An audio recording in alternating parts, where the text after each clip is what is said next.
En esta segunda parte de lo que es avances tecnológicos en agronomía, abordaremos el tema de fisiología y productividad en caña de azúcar, cubriendo lo que le hemos denominado parte 2, almacenando el excedente de azúcar biológico.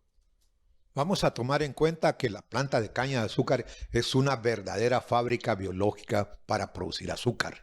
Es decir, en su parte productiva, que es normalmente lo que se llama el tercio medio de una planta de caña, los cogollos no son prácticamente productivos, pero esa parte media es donde se fabrica el azúcar. Ese azúcar es producto fotosintético para usarlo por ella misma, pero el excedente biológico de lo que la planta no usa debe almacenarlo, y para eso es la zona de almacenaje. Entonces, realmente hay un compromiso biológico entre lo que es puramente la biología y la productividad. Hacia la derecha tenemos cómo se produce el alimento, fotosíntesis, la producción de alimento usando energía y usando el dióxido de carbono. Y ahí es donde se produce la glucosa. Esa glucosa es consumida por las mismas plantas para el proceso que está a la izquierda, que es la respiración aeróbica, para quemar ese alimento, combustionarlo usando oxígeno y producir ATP. Ese ATP es la energía biológica que toda célula, tanto autótrofa como heterótrofa, necesita. Las mismas plantas utilizan esa misma energía para sus procesos biológicos. Entonces, también nosotros como organismos heterótrofos la utilizamos esa energía. Sin embargo, solo las plantas tienen la capacidad de hacer el proceso fotosintético. Entonces, ese compromiso biológico está entre dos de los grandes almacenadores y procesadores de energía. Uno es el procesador esencial, que es el cloroplasto para fabricar el alimento, y el mitocondria para usar ese alimento, quemarlo y sacar la energía. Entonces, ese compromiso está entre los dos grandes procesos. Fotosíntesis para producir alimento ganando energía del sol, y la respiración es usar esa energía para funcionamiento biológico. El balance se tendría que ser, entre más positivo es, entre más fotosíntesis haya, el saldo va a ser mejor, porque va a dar una mayor capacidad de almacenaje de esa energía por la misma planta, porque nosotros realmente somos organismos consumidores de energía. Entonces el balance que nos puede dar en la productividad es que una planta debe mantenerse produciendo, haciendo fotosíntesis altamente especializada para ello, y consumirlo menos en los procesos de lo que es la respiración celular. Entonces, esa ganancia de lo que se llaman fotosintatos, que son los productos de la fotosíntesis, que queden como excedente de lo que la planta produce y lo que gasta, esos son lo que la planta va a utilizar en otros procesos o en otras regiones de ella misma. Es decir, esa planta siempre, le hemos dicho, es un organismo autótrofo, productor de alimento, porque hay un balance mayor. El balance siempre es, entre más positivo sea entre lo que produce y lo que gasta, más capacidad tiene de producir fotosintatos y usar esos mismos o exportarlos a otras partes. ¿Y cómo son usados esos fotosintatos? Lo primero, podríamos mencionar la madera. Ese escritorio donde usted se sienta, o la mesa, está fabricada de madera. Y esa madera es producto fotosintético. Fundamentalmente lo que hay ahí es grandes cadenas de celulosa que son producto de la fotosíntesis. Las fibras mismas también son cadenas de celulosa. Las fibras del henequén, del maguey, el algodón mismo son productos fotosintéticos. Por lo tanto, son fotosintatos. Y los azúcares simples, hemos incluido la sacarosa, la sucrosa, que es el caso de la caña de azúcar, como un disacárido. Es un producto de la fotosíntesis que viene del balance que una planta puede tener entre la producción por fotosíntesis y el gasto que tiene en respiración, para que ella misma pueda guardar y almacenar esa energía. La celulosa misma es producto de eso. El papel, todos los materiales que usamos nosotros son producto de la fotosíntesis. Así que no solo en agricultura, la parte forestal está muy involucrada en la producción de fotosintatos. Nuestras plantas son altamente especializadas para ello. El almidón del cual nos alimentamos en las tortillas, en el pan, todo esto es producto de la fotosíntesis. Son fotosintatos que han ganado las plantas, en ese caso planta de maíz, planta de trigo, o como nosotros usamos la planta de caña. Es un balance positivo que hay entre la fotosíntesis y la respiración, y la planta lo utiliza para formar esos fotosintatos. Las grasas ya son productos un poco más secundarios, pero vienen de las cadenas de carbono que fueron formadas inicialmente en el proceso de fotosíntesis, así como las proteínas que están constituidas de aminoácidos. Los esqueletos de carbono de las proteínas también son productos de la fotosíntesis. Entonces, miremos cómo en el caso de la caña vamos a dividir ahora y a enfocarnos a un tema que le hemos denominado fisiología agronómica, es decir, enfocado a nuestra productividad. La planta de caña, repito, está especializada, es una planta C4,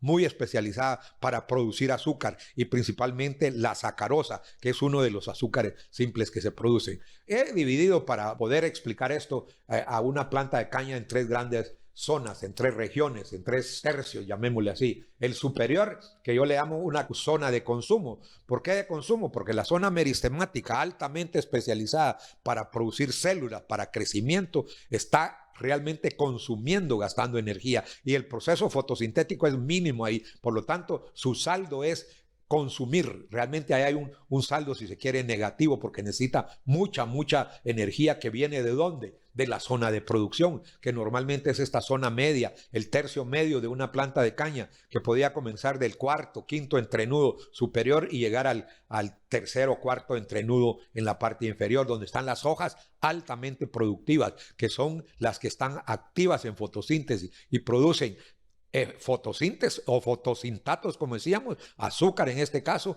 para ellas mismas y para exportarlo a esa zona de consumo cuando una planta está en crecimiento. Pero cuando una planta, cuando llega a su proceso de maduración, debe acumular ese azúcar, el excedente que le quede de lo que se consume en la parte superior y de lo que se produjo. Entre más positivo sea esta diferenciación, más va a haber la capacidad de almacenaje. Entonces la zona de almacenaje es esta parte que va quedando en el tercio medio o el tercio inferior, donde ya es puramente almacenamiento de sacarosa. ¿De dónde viene ese balance? Que debe ser lo más positivo posible entre la zona de producción, entre lo que produzca y lo que consume. Es decir, poniendo números así elementales para que entendamos, si una planta en la zona media, en el tercio medio, en la zona de producción, me da un valor de 100 de producción y consume 90 en la parte superior, le restan 10. Esos 10 son los que nada más va a almacenar en la zona de almacenaje.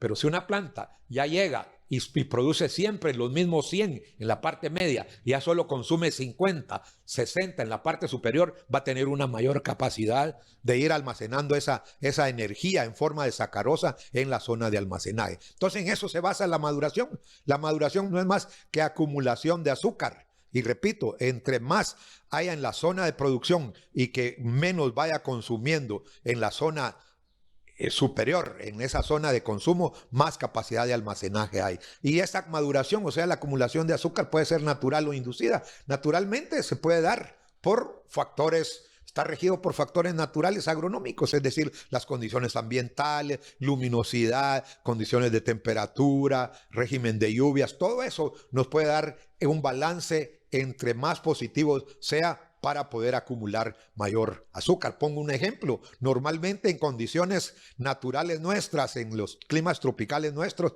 una buena periodo de maduración, de acumulación natural de azúcar puede ser ya en los meses de febrero, marzo, cuando, por un lado, las temperaturas, el diferencial de temperatura diurna con el nocturna permite que haya mayor acumulación de azúcar. También cuando ya desaparece la humedad, cesa la zona de crecimiento, la de consumo, y hay más chance de ir almacenando. Pero esto es un poco complicado manejar en los ambientes nuestros. Por eso es que se opta por la maduración inducida. ¿Y cómo se induce la maduración? Con los llamados madurantes. Es manejada con el uso de madurantes. Aunque madurante como tal no debería existir. Pero hemos optado y acuñado ese término de madurante a productos que no es que se diga que son todos de origen químico. Son productos inductores de la maduración. ¿Y cuál es la maduración? La acumulación de azúcar. Entonces, en búsqueda de más azúcar, porque desde los años 90, los años ya 2000, en la industria azucarera guatemalteca ha sido un ejemplo de cómo se ha afinado este proceso de búsqueda de más azúcar,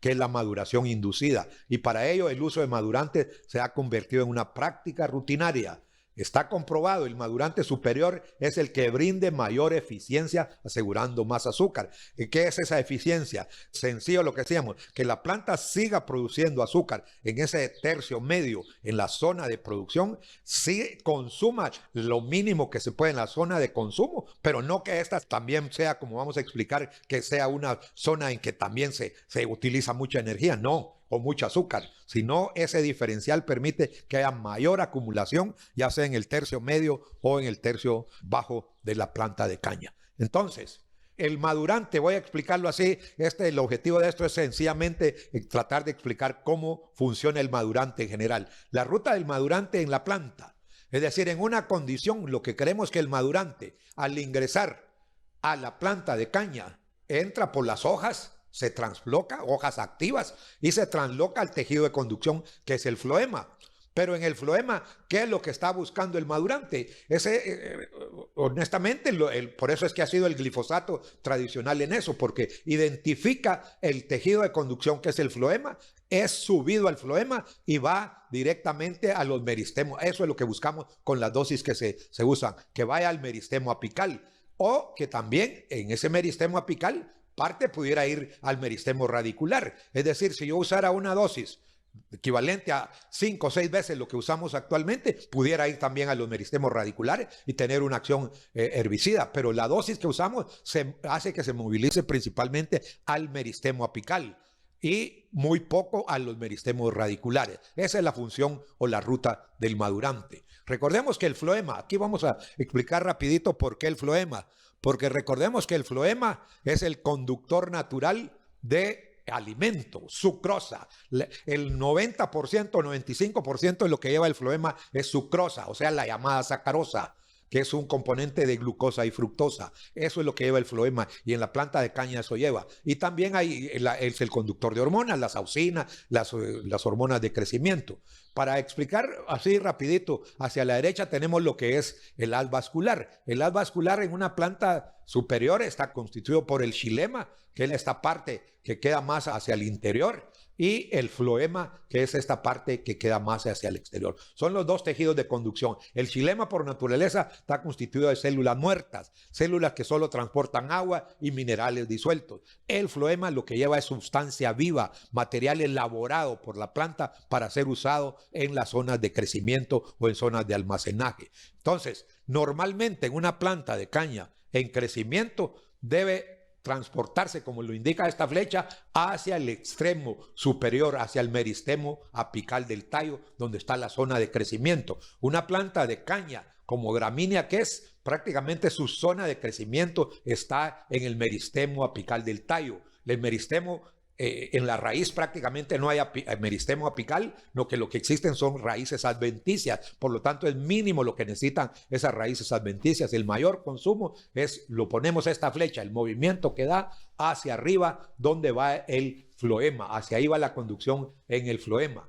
Entonces, el meristemo apical del tallo lo podemos esquematizar de esta manera. Esa parte en rojo aquí está esquematizado, que es el meristemo apical del tallo. Pero está constituido anatómicamente por dos regiones. Esa región puramente superior, que es un par de capas de células, que es la zona de división celular y crecimiento activo. Como zona de división celular y crecimiento es altamente requiriente de energía. Una célula o las células para dividirse, para fraccionarse, llevar su proceso de mitosis, todo el proceso de división celular requiere energía. Esa energía es ATP, requiere energía, pero esa no la está produciendo. Ellos requieren energía, altamente requiriente de energía. La zona subyacente se le llama zona de especialización celular y metabolismo activo, porque son altamente requirientes de alimento. Ahí van las hormonas, las auxinas, pero requieren el alimento, es decir, ahí es donde va la sucrosa para desdoblarla, formar glucosa y fructosa, ir el proceso de respiración celular, sacar esa energía, justamente eso explicamos, sacándole esa energía es lo que permite que esas células de la parte superior, donde está la zona de división, puedan ejercer ese proceso de división celular. Entonces, esto es lo que hay que entender. Entonces, en esta zona subyacente, la zona de especialización, que son altamente requirientes de alimento, ahí vamos a explicar que ahí es donde funciona prácticamente el madurante. Entonces, en las células meristemáticas, que son puramente las superiores, y son altamente requirientes de energía, pero las células especializadas, que son las juveniles, esas células ya están en proceso de desarrollo, están metabolizando y ahí llega prácticamente el madurante. Entonces, explicando así, las células meristemáticas, puramente las del extremo, no hacen metabolismo. Pero lo que sí quiero que quede claro, sí necesitan energía, sí necesitan ATP, pero no hacen metabolismo. Se la elaboran las células subyacentes, las especializadas. Ahí es donde llega la sucrosa, desdobla como forma fructosa y glucosa, hace la respiración, saca ATP y esas células puramente superiores, que son las meristemáticas, usan esa energía, ese ATP para crecer, para desarrollarse.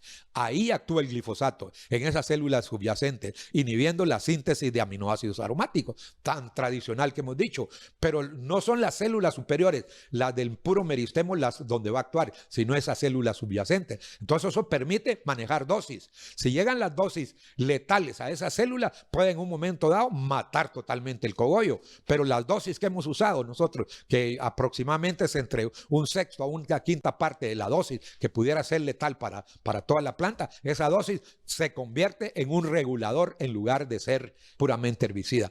Sin provisión de energía, esas células superiores comienzan a morir proporcionalmente según la dosis. Si hay una dosis letal, pudiera decogollar, como lo voy a presentar a continuación. Las células meristemáticas mueren por carencia de ATP.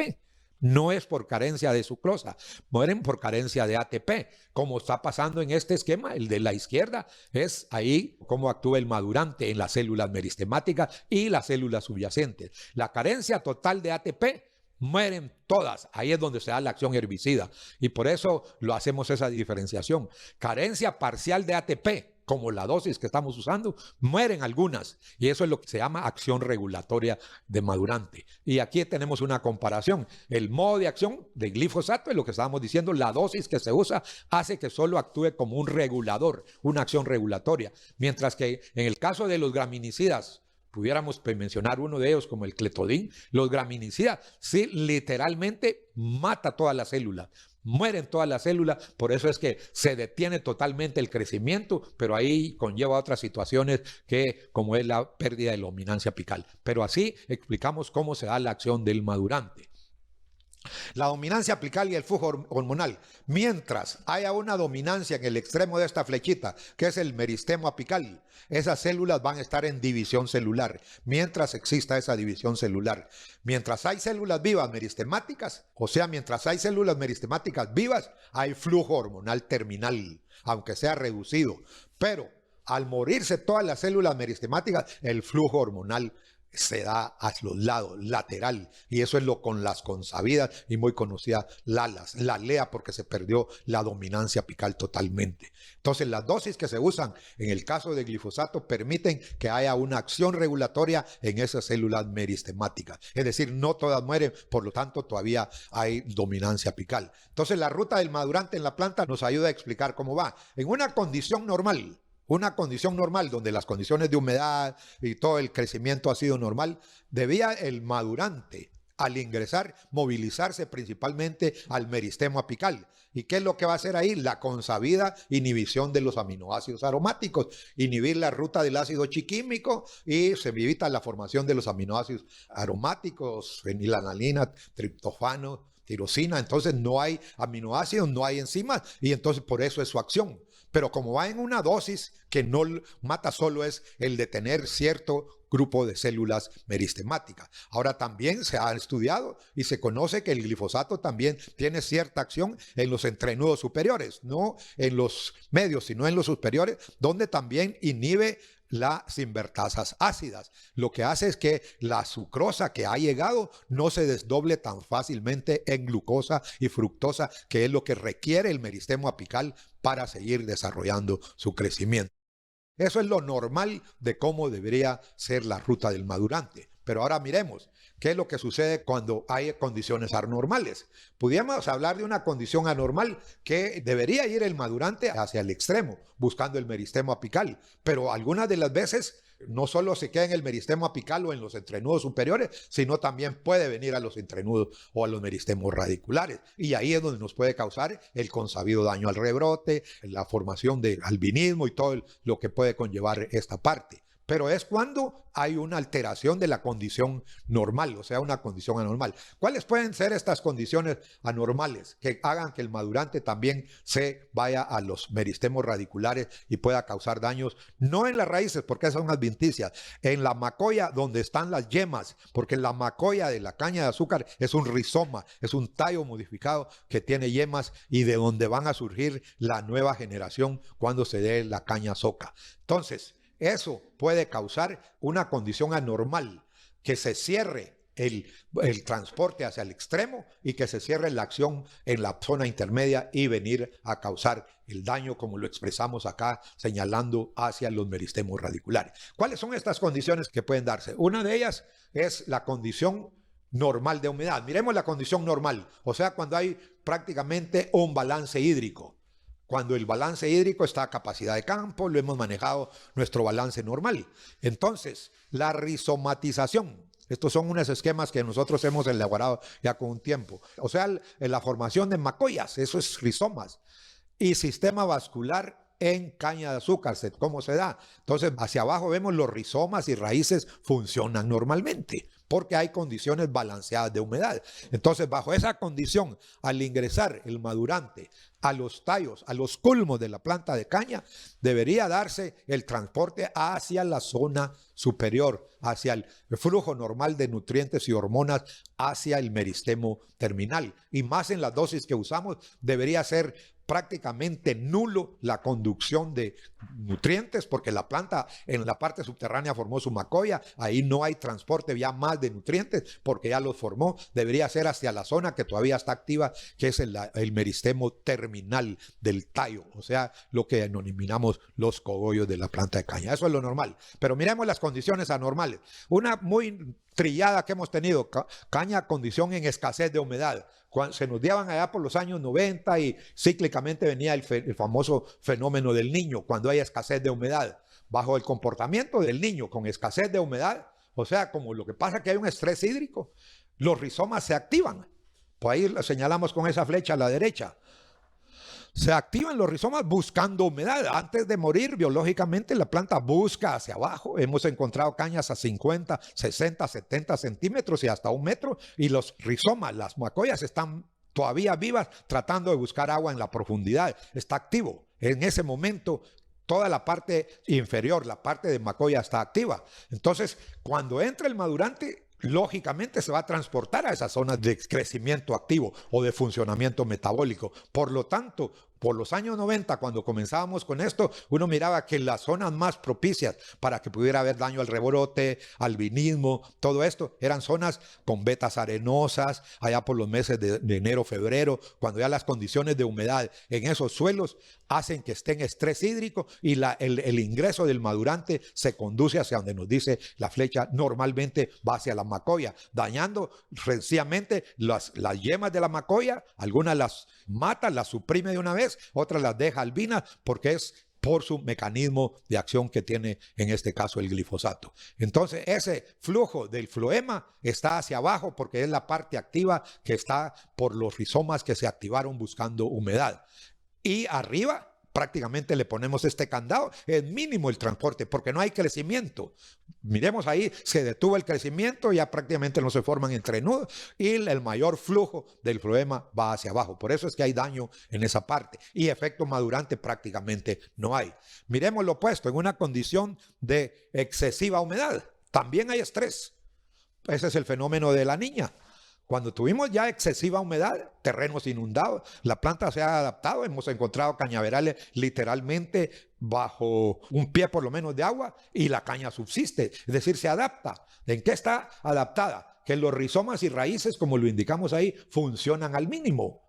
extraen oxígeno del mismo oxígeno que hay disuelto en el agua, estilo el que extraen los peces. Por eso que puede subsistir. Pero ese exceso de humedad es que no haya suficiente oxígeno para que la planta se desarrolle normalmente. Eso es lo que pasa con el estrés anaeróbico, porque los rizomas se quedan dormantes. No es que estén muertos, entran en dormancia literalmente. Las raíces adventicias y se mueren esas que están enterradas o que quedan sumergidas en el agua y se forman raíces adventicias superficiales, como lo hemos comprobado nosotros en muchas de las veces que hemos tenido eso. Entonces, el flujo de nutrientes no va a ir hacia abajo, ni las hormonas, y si el glifosato entra, no se va a transportar prácticamente hacia abajo. Normalmente va, aunque sea mínimo, hacia arriba. Por lo tanto, en cañales inundados, la acción madurante también va a ser mínima. En los años 90, cuando iniciamos, tuvimos que repetir aplicaciones en cañales inundados porque no había habido acción madurante, precisamente porque es mínimo, porque la planta ha detenido su proceso metabólico en las partes superiores donde están esos cogollos, donde están los meristemos. Pero para no afligirnos, también hay un candado, porque madurante no va a bajar hacia el tallo, porque los rizomas, como estamos diciendo ahí en la parte baja, rizomas y raíces funcionan al mínimo, están aletargados, están dormantes, por lo tanto no hay prácticamente funcionamiento.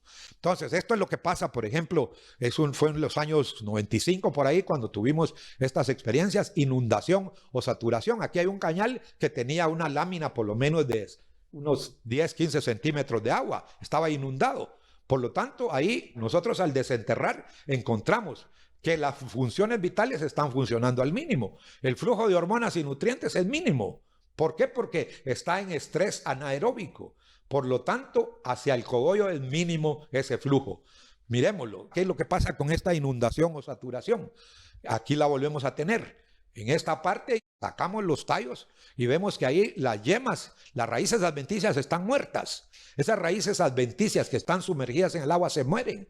Esas no soportan. Pero hay raíces adventicias vivas que le permiten a la planta subsistir, que quedan sobre el agua porque realizan su proceso de respiración celular usando el oxígeno que hay en la atmósfera.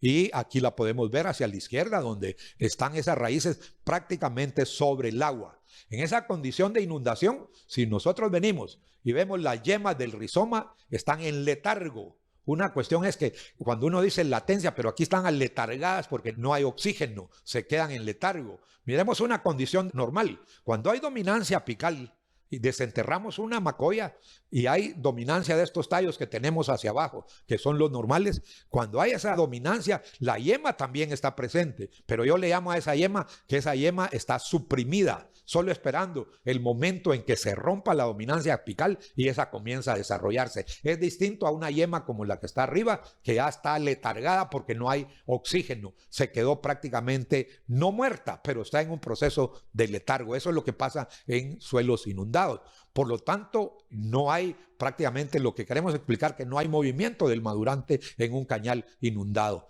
Entonces, en inundación o sobresaturación, vuelvo a recalcar esto, las raíces adventicias vivas son estas que quedan sobre la superficie, pero las que están en la parte enterrada o sumergida son raíces adventicias muertas. Por lo tanto, son raíces que ya no cumplen su función. Es la forma como se defiende el madurante. Entonces, para explicar prácticamente, terminando aquí con el tema del movimiento del madurante, en una condición normal, en una condición de balance hídrico, el madurante obviamente se mueve, debe ir por la dosis que usamos fundamentalmente en un 99% hacia las zonas de crecimiento del tallo principal, de los culmos principales en el extremo superior. Hacia ahí debe ir. Y es mínimo prácticamente nada hacia las zonas inferiores, donde no hay acción. En un suelo con estrés hídrico por escasez de humedad, cuando se da el fenómeno del niño, entonces se activan los rizomas enterrados, entonces sí puede haber